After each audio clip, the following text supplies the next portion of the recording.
Bus, coordenador de política do Metrópolis. Estou aqui com o repórter Felipe Salgado, da coluna Grande Angular, e o candidato à presidência do partido Missão, Renan Santos.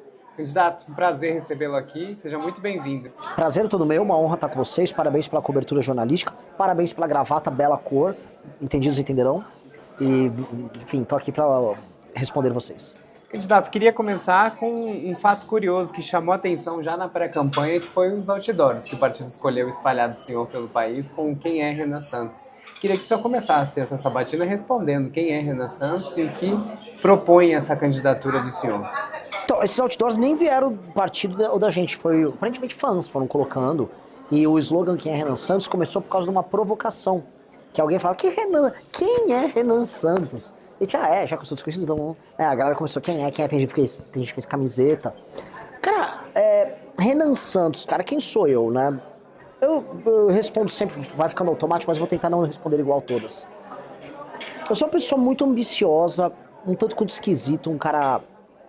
tenho muitos amigos, sou muito fiel, muito leal aos amigos, mas sou uma pessoa tímida, venci uma dificuldade muito grande. Eu venci a timidez pra eu ficar falando, tem que ser simpático com todo mundo. Eu não sou muito bom nisso, mas adoro o que eu faço, adoro falar de política, adoro dar entrevistas assim, adoro aprofundar certas conversas. Sou uma pessoa que odeia injustiça, gosto de ler, gosto de cozinhar e tenho uma visão de Brasil muito ambiciosa. Eu não sou uma pessoa fechada em caixinhas ideológicas, porque eu acho que isso é emburrecedor. Eu tenho uma caixinha na minha cabeça que é um país, o que é um país glorioso, o que é levar o país a ser uma potência. E o que eu posso contribuir para isso. Então, a chave para mim entender é entender o que eu almejo e o que deve ser feito para chegar até lá. E para mim isso é inspirado nos grandes líderes da história que eu me inspiro, nas grandes nações que se construíram às vezes do nada. Poder fazer isso pelo Brasil é o que vem motivando não só eu, mas um grupo estranho de pessoas que montou esse partido político, que financiou isso tudo, que é uma coisa muito difusa, é um fenômeno muito novo, ainda vai ser estudado o que está acontecendo, é um fenômeno muito novo na política brasileira. Candidato, eu quero começar falando sobre política de segurança pública. No seu plano de governo, no capítulo 2, o senhor faz menções a El Salvador e o Presídio de Segurança Máxima, SECOT. O senhor fala em aplicação de direito penal do inimigo, em restrições de direitos a integrantes de facções, inversão de ônus da prova para confisco de bens. Em El Salvador, 2% da população é população carcerária. E mais de 8 mil pessoas foram presas e eram inocentes. Depois foram soltas pelo governo de El Salvador e o governo admitiu que não havia nada contra essas pessoas. Presunção de inocência é uma cláusula pétrea da nossa Constituição. Então, onde o senhor vai traçar esse limite para que o Estado não veja o cidadão como um condenado de antemão? Olha só. Olá, já deu seu like? Não deixe de ajudar o canal. A primeira coisa para a gente esclarecer, o que eu gosto de El Salvador é justamente a disposição que o Bukele teve em tratar o que é uma guerra como guerra. Guerras são guerras, e ele enfrentou isso e tornou o país dele, que era um narco-estado, num estado que hoje é orgulhoso de si, que resolveu esse problema. Mas guerra, por vezes, supõe a suspensão de direitos constitucionais, garantias Por isso que constitucionais. existe o estado de sítio, existe o estado de defesa, existe a garantia da lei da ordem. A nossa Constituição é muito precisa, isso lá prevê diversos meios de gradação. Então, quando eu falo falando da guerra, eu estou falando do intuito, da vontade por parte do Estado em fazer um enfrentamento que terá um fim.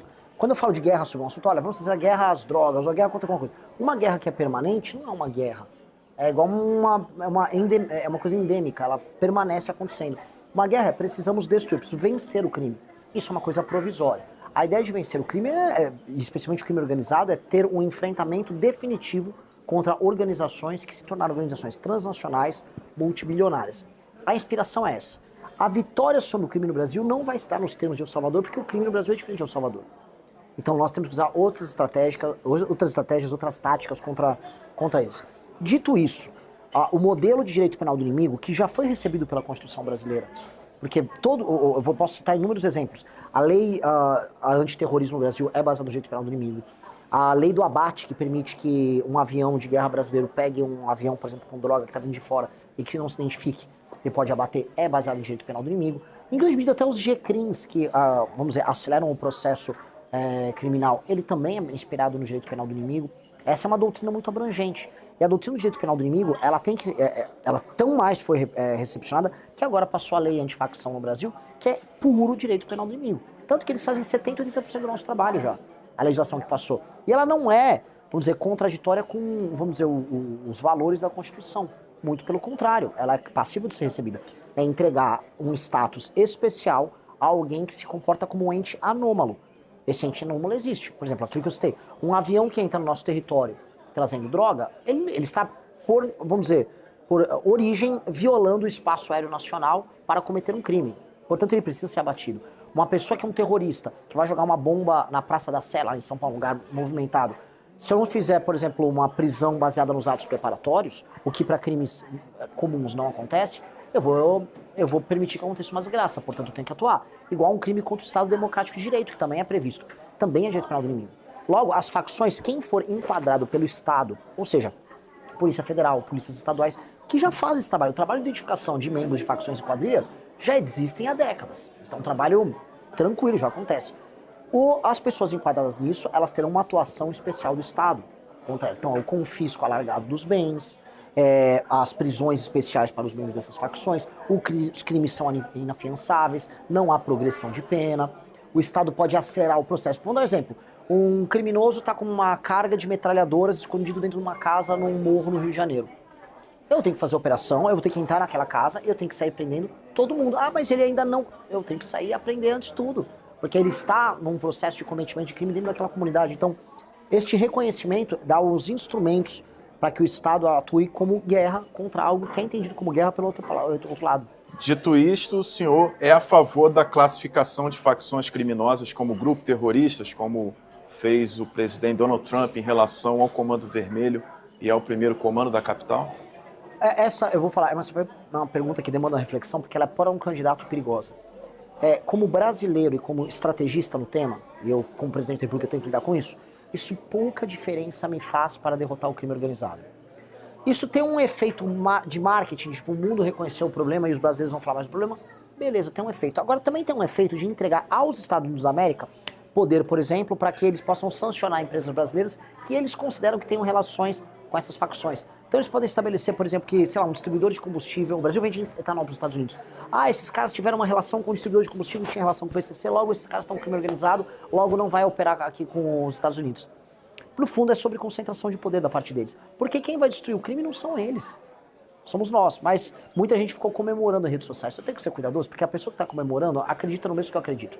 Ela só está iludida um pouco com a capacidade do Trump ser amigo da gente aqui na América do Sul. Candidato, queria explorar agora a sua relação em um eventual governo com o Congresso. O senhor tem propostas de reformas amplas, como reforma administrativa, reforma da Previdência, inclusive uma PEC da transição, como fez lá o presidente eleito na época, Lula, quando ganhou a eleição. O senhor também tem uma proposta basicamente nesse sentido para mudar a questão fiscal. Como é que o senhor pretende fazer isso com uma base reduzida, né? Hoje o Missão é um partido pequeno e, claro, sabendo do tamanho do problema que é um presidente hoje lidar com as emendas parlamentares. Eu até falei hoje aqui no evento, eu vou nessa linha.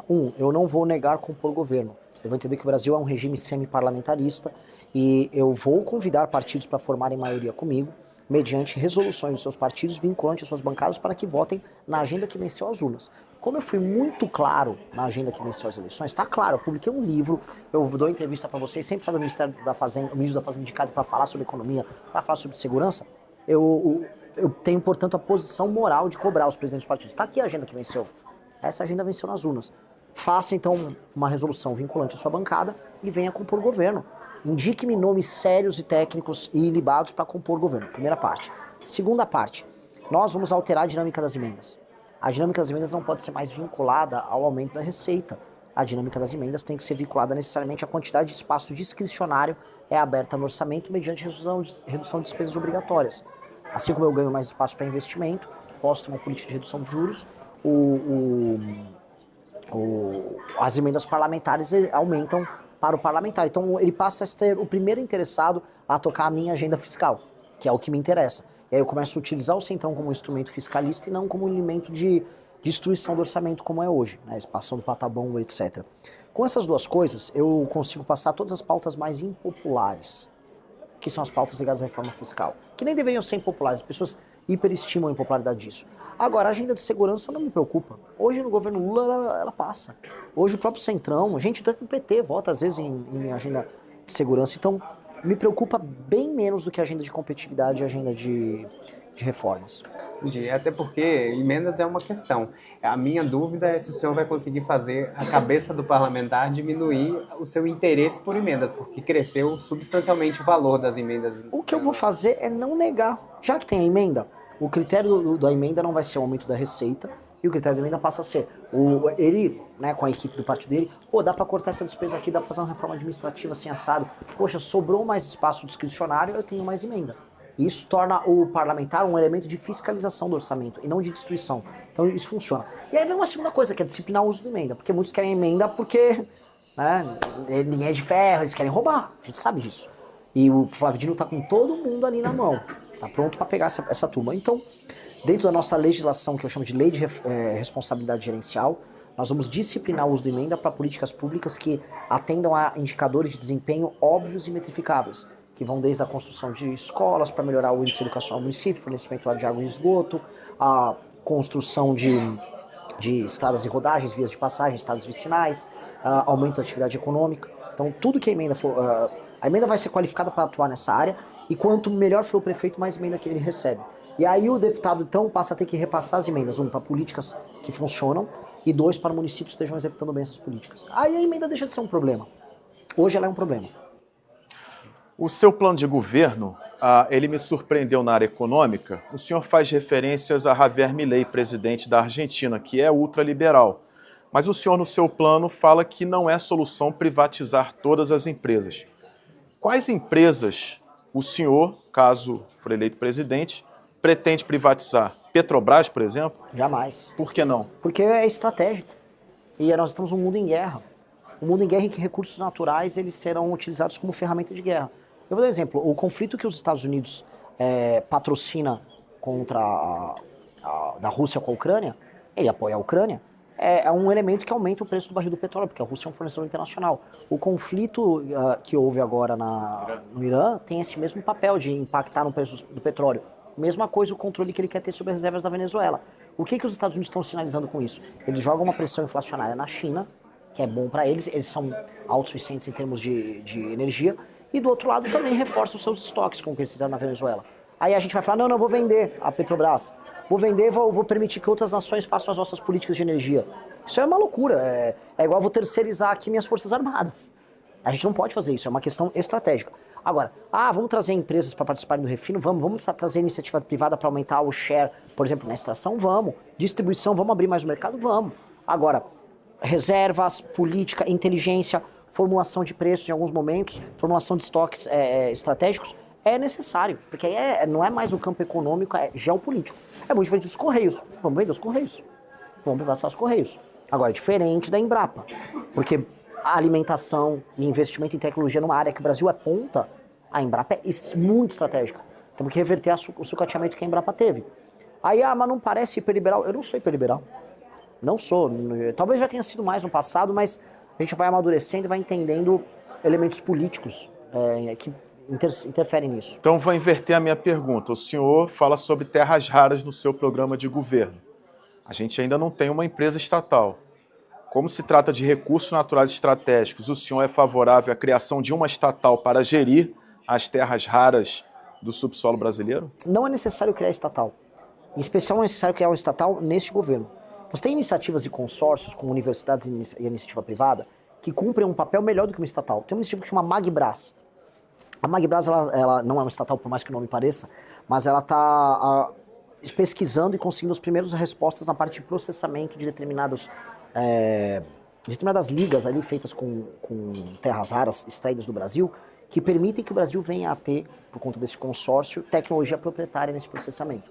Por exemplo, a gente precisa ter tecnologia proprietária para processar disprósio, que a gente tem bastante. Patente tecnológica, né? E isso. Então, é muito importante a gente ter empresas nessas áreas, consórcios feitos com isso.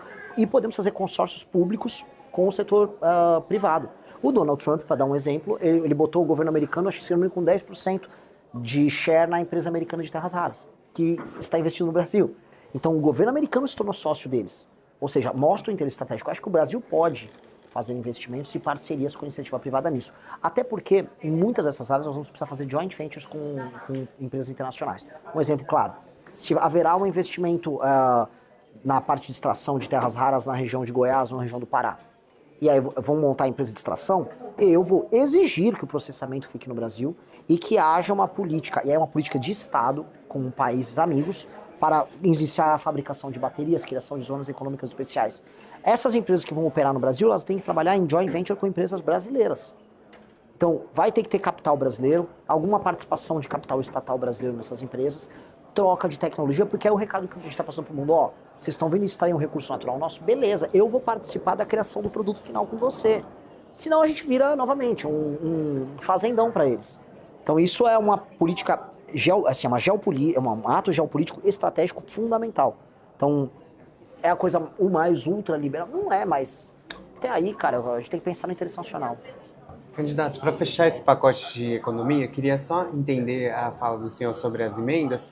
O senhor falou que uma das formas de convencer esses projetos mais impopulares, e tem um ali que me chama a atenção, porque o Congresso já tentou avançar em alguns pontos nesse sentido, mas acabou recuando pela opinião pública, desindicação da aposentadoria pelo salário mínimo, por exemplo, é uma das suas propostas para reduzir o gasto público. O senhor fala que fazer isso, talvez mostrar para o parlamentar que fazer isso poderia gerar mais economia e, consequentemente, sobraria para emendas. Esse é um ponto? Esse é um ponto central. A ideia própria de quê? Você vai reduzir despesas.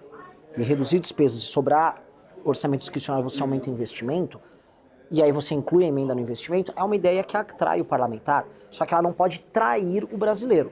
A modalidade de emenda como nós temos hoje, a emenda roubalheira, ela não pode ser a modalidade que eu vou trabalhar. O parlamentar vai entender, você vai continuar inaugurando obra, você vai continuar indo pro seu estado. A diferença é que você não vai fazer uma empreiteira com seu amigo, com seu primo lá, que vão pegar a emenda e vão desviar 30%. Não vai. Agora, inaugurar obra você vai. Ou nós somos uma república, nós temos que trabalhar de maneira republicana. E nesse ponto, que você está fazendo perguntas bem boas sobre a parte de composição de governo e briga com os outros poderes. Nesse ponto eu tenho que ser inteligente e saber entender que com uma PGR livre, uma Polícia Federal autônoma e com as investigações que caíram na mão do Flávio Dino, todo mundo que caiu na farra das emendas está muito encrencado, mas não é pouco, muito encrencado. E eles não estão em grande posição de, vamos dizer, de brigar sobre esse assunto. Basta ter um PGR que comece a mandar os processos ali para eles, eles vão ter, vamos dizer, graves problemas. Então, assim, eu quero negociar por bem, mas também quero que eles entendam que ninguém vai mais botar a faca no pescoço do presidente da República. Eu quero que as emendas sirvam ao Brasil, e não eles se sirvam das emendas e se sirvam dos brasileiros. Queria abordar a questão da educação, que é um dos temas que o senhor também coloca ali como várias propostas, e uma delas fala sobre fim de cotas. O senhor já explicou, já deu fala sobre isso, e eu queria entender porque no plano de governo não fica claro, por exemplo, como vão ser essas bolsas de mérito que o senhor cita ali no plano de governo, e porque há uma crítica, inclusive no seu plano, de hoje há uma desigualdade muito grande. Na sua avaliação do plano de governo, as cotas são um agravante dessa desigualdade, porque podem trazer mais prejuízos para, por exemplo, pessoas que estudaram, mas por causa das cotas acabam não chegando à universidade. Queria entender como que o senhor pretende fazer essa bolsa de mérito e como fazer com que a educação brasileira diminua essa desigualdade que hoje existe, porque o senhor mesmo já citou até, por exemplo, questão de mensalidade, talvez para pessoas que têm maior renda, mas isso não está incluído no plano de governo. Então eu queria entender essa área que o senhor aborda aí no seu plano de governo sobre desigualdade na educação. Olha, quando eu olho para a Ásia, que é um lugar que cresceu gerando capital humano de alta qualidade, eu olho um foco colossal no mérito. Quando eu olho para a Ásia, a escola é um local de autoridade, de ordenamento e, acima de tudo, de ensino. E o mérito, o foco, a criação de classes com os melhores alunos, a ideia de que os melhores alunos vão parar nas universidades, a ideia dos demais alunos não necessariamente precisar parar na universidade, porque sua vida não necessariamente precisa terminar na faculdade. Porque esse é um problema muito brasileiro. É um problema que vem do século XIX, a mentalidade bacharelesca, a ideia de que se você não tem um diploma, você não é ninguém. Eu sou hoje um candidato a presidente da República, eu entrei na melhor faculdade de Direito do Brasil, pelo menos na época, e não entendi que o que eu precisava fazer, o que era ser empresário, não precisava daquilo. E há essa cultura, essa imagem que a classe média compra, de que você precisa de um diploma. Se você perguntar para um alemão, ele não vai concordar. E ele ganha muito mais do que o brasileiro. Escola técnica. A escola técnica, o colegial técnico, o ensino médio técnico é a base da recuperação da produtividade brasileira.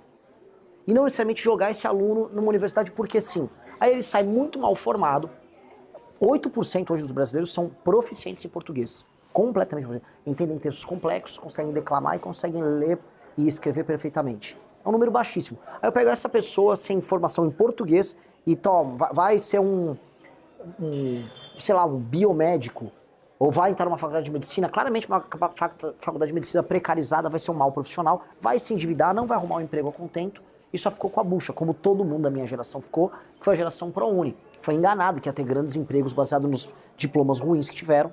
Então, voltando, o que nós vamos fazer? As cotas entram na lógica que não tem nada a ver com mérito, não tem nada a ver com autoridade, tampouco tem a ver com redução de desigualdade. Até porque as desigualdades raciais no Brasil, nos últimos anos, não diminuíram nada. Teve cota pra lá e pra cá, não tá diminuindo nada. As regiões mais pobres, que são mais concentradas no número de população negra e parda, continuam as regiões mais pobres do Brasil. Os estados mais pobres continuam sendo os estados mais pobres do Brasil. Então, essa política é uma política para inglês ver, que serve apenas para você gerar dissidência interna na sociedade, briga, divisão, e você diminuir espaços de excelência, porque não passa a ser mais a excelência o elemento que faz uma pessoa entrar numa universidade pública, que tem que ser concorrida, que os melhores têm que entrar. O que nós vamos fazer? Qual é a jornada? A jornada de um garoto que mora no interior do Maranhão, numa escola pública. Desde os primeiros anos dele, já terceira série, quarta série, quinta série, sexta série, haverá provões semestrais que vão avaliar o desempenho desse aluno. Os melhores colégios, o diretor vai receber bônus em dinheiro, os melhores professores vão receber bônus de desempenho em dinheiro e a escola vai receber mais investimento. As más escolas não vão ter esse investimento e vão ser trocadas sua diretoria para que elas possam melhorar. 2, isso já funciona, no Ceará é assim, Sobral tem resultados incríveis mesmo gastando igual à média nacional, ou seja, não precisa de tanto investimento a mais. 2, os melhores alunos suas famílias terão dedução de impostos municipais e estaduais, qual é o desempenho que eles obtêm em escola. Então, se o aluno vai bem, a família ela é recompensada e no final do ano recebem prêmio. Os alunos que estiverem nos 5 a 10%, que são os alunos que têm um desempenho mais alto, aí o Estado vai investir neles desde cedo. Veja, eu não estou olhando para a cota, eu estou olhando para aquele menino ou aquela menina que está naquela escola pública no interior do Maranhão e está falando, ó, essa criança tendo um desempenho neste provão nacional que nós vamos fazer, muito acima da média. Pois bem, família, você quer colocar ele lá em São Luís, na capital, na melhor escola? Nós vamos pagar a mensalidade para ele e uma bolsa para vocês. Que a criança tem que ir ajeitada, com roupa e tal. Ah, quero. Ou você quer a melhor escola pública aqui da região? Não, quero ficar com a criança aqui perto. Tá, o Estado está investindo nele. A criança continua obtendo desempenho, o investimento continua, e aí essa criança vai concorrer em igualdade de condição para a universidade. Ou para o curso técnico dela. O que eu não vou fazer é, em vez de resolver o ciclo de criação de talentos para ocupar os bons espaços, não, é o seguinte, então é tudo desigual, então dá vaga aí pra quilombola, negro, trans, não sei o quê. Tá errado, pô. Isso é assim, não resolve, segundo, tapar o sol com a peneira. A gente não tá resolvendo o problema do ensino básico. A gente tem que resolver o problema do ensino básico. De acordo com a OCDE, o Brasil gasta por aluno igual aos países da OCDE, em aluno universitário. Agora, quando eu comparo os gastos com o aluno do ensino básico, é uma piada. A gente gasta muito menos com os alunos no ensino fundamental e básico. Então, claramente o investimento tem que estar ali. E é isso que a gente quer é redirecionar os impostos do Estado para essa área. Eu quero perguntar sobre relações exteriores e defesa. O senhor, no seu plano de governo, fala que o Brasil tem que exercer um papel de liderança no sul global e defende também a desdolarização na América do Sul. O senhor defende uma cesta de moedas onde o real seria a moeda de maior valor. Eu pergunto se essa já não é uma proposta que o presidente Lula defende e é tão criticado pela direita. Em relação à defesa, o senhor fala sobre a nuclearização. O Brasil hoje tem o domínio tecnológico do ciclo do combustível nuclear. O senhor é a favor da construção de uma bomba atômica, mesmo o Brasil sendo signatário do Tratado de Não Proliferação Nuclear? Sim. Mas o Irã, por exemplo, está sendo atacado por causa de uma suposta intenção de construir uma bomba. Não, o Brasil vai precisar trabalhar geopoliticamente para isso. O Brasil pleiteia entrar no Conselho de Segurança da ONU e não consegue dominar o crime organizado nas nossas próprias cidades. Para exercer poder, ele vai precisar ter poder. Então, para eu ter a bomba atômica, para eu ter a discussão, China, Estados Unidos, deixa eu avisar aqui, eu vou ter a bomba atômica aqui, tá? Eu vou ser um parceiro estável, geopolítico, vou estar bem blocado, estou trabalhando com terras raras, estou participando de uma indústria bélica internacional, estou no jogo. Não é que eu vou começar meu mandato fazendo isso, mas faz parte de um processo de retomada de soberania. Isso é inevitável.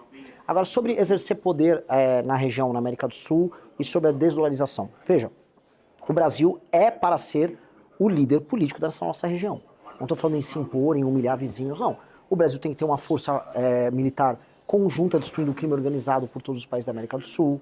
Nós temos que ter um banco que opere infraestrutura na nossa região de maneira autônoma. Por exemplo, a ferrovia Xangai-Ilhéus, que cruza o meio do nosso continente sul-americano, precisa ser feito com dinheiro sul-americano. Por que a China vai fazer? Eventualmente pode até ter capital chinês, desde que não tenha uma interferência política chinesa. O porto de Xangai, lá no Peru, tem alta interferência chinesa. É um porto que os chineses investiram. Então, nós precisamos ter uma capacidade de investimento na região. As trocas comerciais, em parte, serem feitas com moedas locais, obrigam os países a ter políticas fiscais e monetárias equilibradas, porque não dá para ganhar, eu quero comercializar em real. Do jeito que o real tá, ninguém vai querer comercializar em real. Ou querer comercializar na moeda boliviana, não.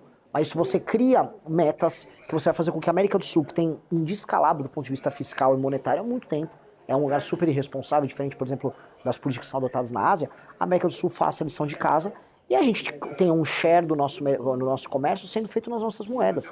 Isso expressa poder local, isso também vai permitir, por exemplo, que uma Argentina ou um Chile, que o Chile já faz a sua lição de casa há muito tempo, que são moedas mais equilibradas, eles ganhem, vamos dizer, um prêmio por sua capacidade de cuidar das suas contas públicas, da sua política monetária. Eu vou fazer comércio aqui entre Brasil e outras nações, mas eu aceito a moeda chilena porque o Chile é um país estável. É uma forma de premiar quem no continente faz isso. Você acaba premiando por boas práticas. Você cria um sentimento de irmandade no continente que não existe. O Brasil é muito isolado no continente sul-americano. A gente fala no máximo assim, os países da Tríplice Fronteira, às vezes um Uruguai, mas tudo muito pouco. A nossa relação é muito distante. E isso inclui também parte do sul global, especialmente países de língua lusófona, o oeste da África, e no entendimento maior, a ideia de que o Brasil nos próximos 20, 30 anos precisa ser uma potência cultural no sul global também. Candidato, queria, para encerrar a nossa entrevista, perguntar sobre o Supremo Tribunal Federal. O senhor deu uma declaração, uma sabatina recentemente, que decisão ilegal o senhor não vai cumprir. E o senhor também já explicou que o senhor vai considerar como decisão ilegal o que está na Constituição, segundo as palavras do senhor. Mas o senhor não teme que o Congresso possa entender que o senhor cometeu um crime de responsabilidade ao não cumprir uma decisão e avançar com o processo de impeachment? Por isso que é uma decisão política tomada pelo presidente em momentos muito graves, quando algo muito grave está sendo feito pelo STF. Essa minha declaração foi no seguinte contexto: o Brasil tinha fazendo uma operação com o governo federal numa favela no Rio de Janeiro para destruir o Comando Vermelho. Aí no meio dessa operação veio uma canetada do ministro do STF, parando tudo, ou seja, levando o risco para as pessoas que estão lá, eventuais delatores, as forças policiais. Eu não vou cumprir uma decisão dessa. É uma decisão flagrantemente ilegal que traz um risco iminente para as pessoas. Então essa decisão não se cumpre. Mas e se você incorrer num crime de responsabilidade? Vou pagar o preço, se for o caso. Agora, não posso ser um mau líder ou prevaricar. E não é apenas só a Constituição. O STF tem um julgado de 96 que diz: decisão ilegal não se cumpre. Eles mesmos falaram. Então eles que derrubem, né? Faz alguém uma DPF. Decisão ilegal se cumpre sim, é só o STF mandar. Adoraria que eles mandassem uma dessas. É isso apenas. Candidato, agradeço sua participação conosco, prazer recebê-lo aqui, estamos à disposição, agradeço também a você que acompanhou a nossa entrevista, muito obrigado. Obrigado, tamo junto, valeu. Obrigado. Muito obrigado, candidato. E aí, curtiu o corte? Então dá aquela ajudinha, deixa o seu like, compartilha e se inscreve no canal. Um abraço e até o próximo vídeo, porque o futuro é glorioso.